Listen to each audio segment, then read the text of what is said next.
Ate Sel, for today's video ay maginataan naman po tayo ng manok. At ito na nga po, inuna na natin yung luya.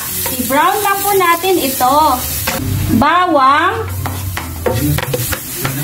sibuyas, ilagay ang mga manok, haluin ng very light,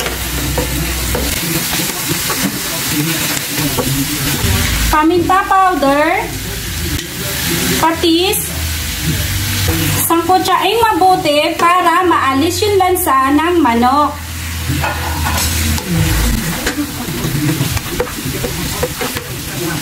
Tanglad, pangdagdag bango at flavor.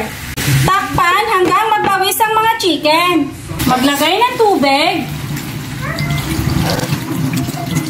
Takpan at pakuluin hanggang lumambot ang mga chicken. Ilagay ang mga papaya. Ilagay ang gata. Maglagay ng sugar, pampabalance ng lasa. Kayo na pong bahala guys kung anong pampalasa ilagay nyo. Pero para sa akin, ayos na po ito. Ilagay ng siling haba. Huwag kalimutan tikman para ma-adjust yung lasa kung may kulang.